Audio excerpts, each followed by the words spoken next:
Welcome back. If you've just joined us, you're watching the news at 10, broadcasting on Channels Television, live from Lagos. A reminder of our top stories.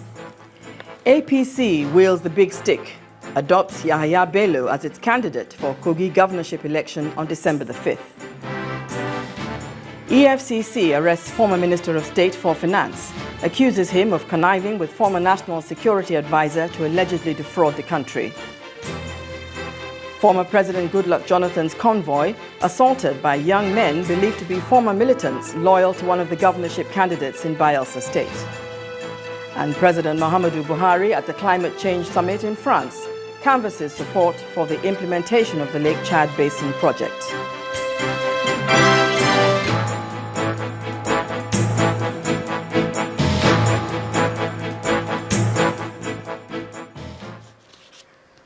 Now, here are some eyewitness photos that you sent into our portal. We begin with this photo from Surulere in Lagos State, showing the air being polluted by fumes from a burning substance. Our eyewitness reporter wants relevant agencies to end cases of air pollution. Our next photo shows some portion of the electronic market in Oshodi in Lagos being flooded after rainfall recorded early today. Our eyewitness reporter wants local government authorities to create better drainage systems. Now, this photo was sent in from Oyo State. It shows refuse abandoned along a main road that leads to the University of Ibadan. Our eyewitness reporter wants the state government to create more awareness on the need to keep the environment clean. And finally, we have this photo sent in from Oshogbo in Osun State. It shows an overloaded truck traveling along this highway. Our eyewitness reporter wants traffic regulatory agencies to apprehend drivers of such vehicles. Thank you for those reports. Do keep them coming. The United Nations Climate Conference has kicked off in Paris, with Nigeria's president canvassing the support of the international community, especially the advanced countries, to save the Lake Chad from total depletion. President Muhammadu Buhari, who was speaking at the leaders' event of the conference, said climate change has continued to pose a threat to Nigeria's security and development. The participants are hoping to end 2 decades of international bickering with a pact that would limit emissions of greenhouse gases. Our correspondent, Ayola Kasim, who is in Paris, now reports. At every corner and every turn, there is a presence of security officials. France, the host country of the 2015 United Nations Climate Change Conference, is not leaving anything to chance, especially after the terrorist attack that occurred in Paris earlier this month. But more than 150 world leaders gathered in Paris on Monday to give their public support, the largest group of leaders ever to attend a UN event in a single day. The French foreign minister said the stakes are too high, and the menace of climate change is too great for us to be content with a minimalistic agreement. The UN Secretary General said the time for brinkmanship is over. The national climate plans submitted by more than 180 countries as of today cover close to 100% of global emissions. This is a very good start, but we need to go much faster, much further, if we are to limit the global temperature rise below 2 degrees Celsius. The Nigerian president urged world leaders to help save millions who depend on Lake Chad.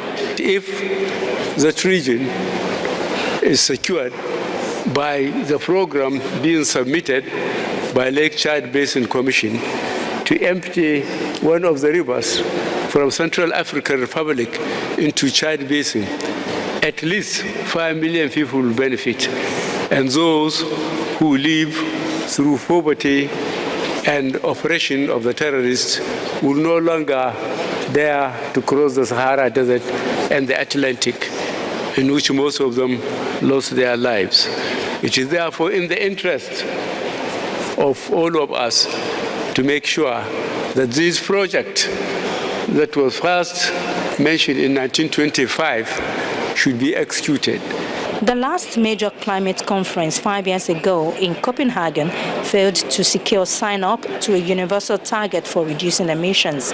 In advance of the Paris talks, 184 countries, including Nigeria, have submitted individual commitments, large or small, to slow global warming.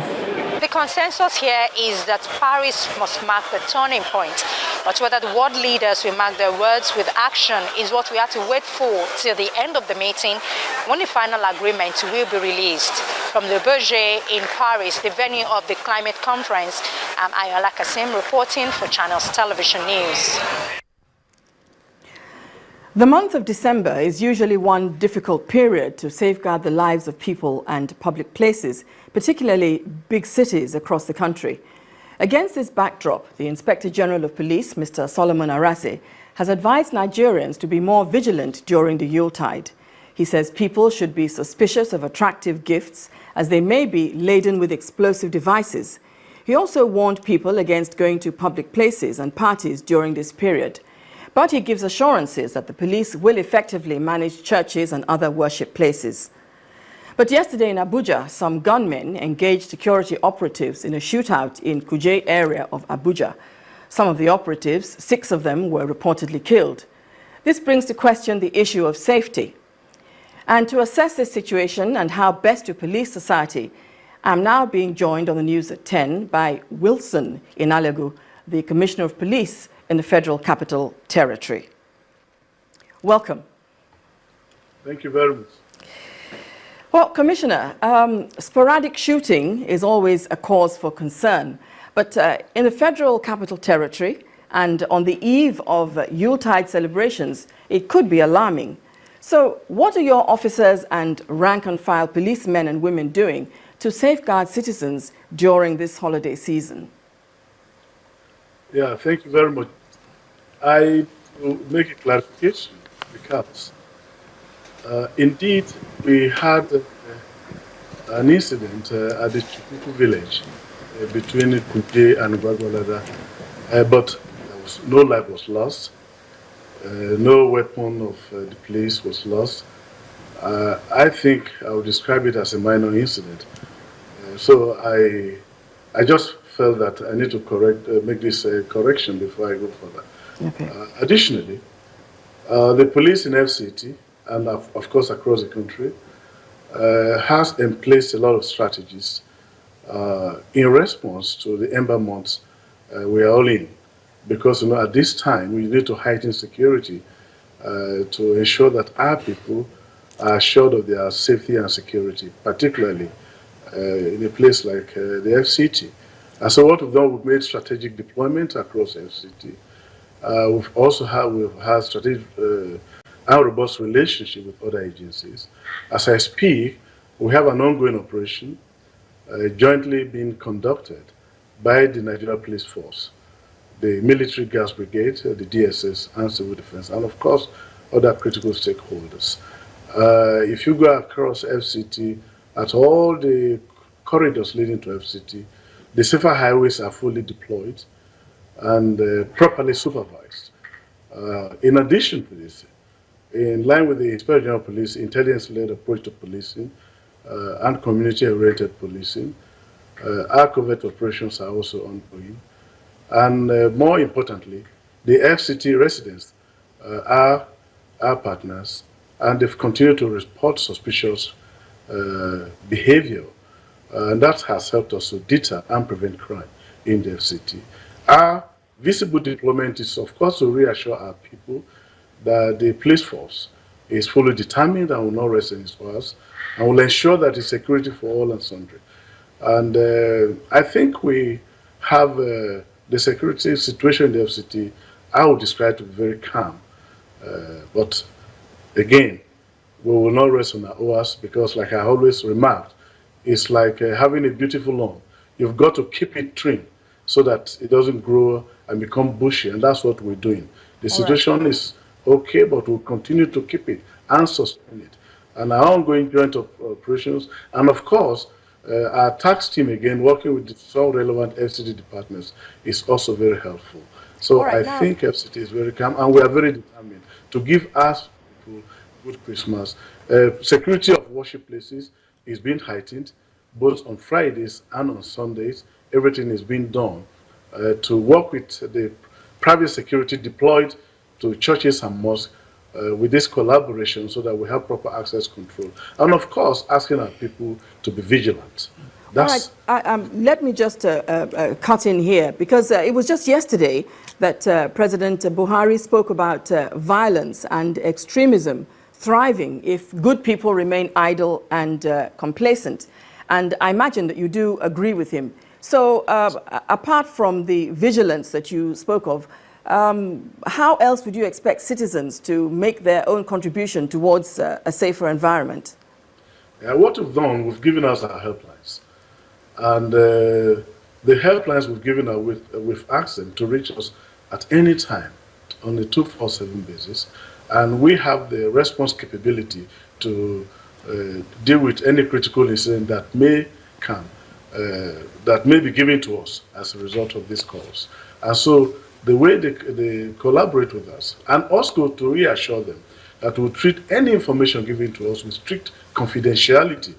This assurance is very important, because we regard them as our treasure, we regard them as our prince and princesses, so we will not do anything to compromise security. And I think our calls are yielding results because we continue to receive calls. And because we're able to respond to them, I think their confidence and trust in us is growing on a daily basis. Now, for the first time, the IG has warned about Christmas hampers, and he's advised people to be careful about accepting them and other gifts. But really, where do we draw the line, considering that hampers are very popular at this time of the year? They are important. I think it's about suspicious packages, because once a package is brought to you, you should know the source, and such packages should be properly screened. I mean, don't go out of your way, just mind your even the desire to have hampers and have it controlled. That should not do it to lose your guard. Don't be off guard. I think that's what the Inspector General is saying, that there is the need to be cautious. There is the need to be circumspect in anything that you do, so that if hampers are being brought and you want to accept them, please know the source of the hampers and do some minimal security screening so that a flask or something is not delivered to you. I think it's the call that we continue to make to our people. It's about vigilance. It's about being observant. It's about being watchful. I think that's the message. Thank you very much for joining us on the news at 10. I've been speaking with Mr. Wilson Inalegu, Commissioner of Police, Federal Capital Territory. Now, when the news at 10 returns, NDDC seeks more partners for its development efforts in the Niger Delta. Please join us again.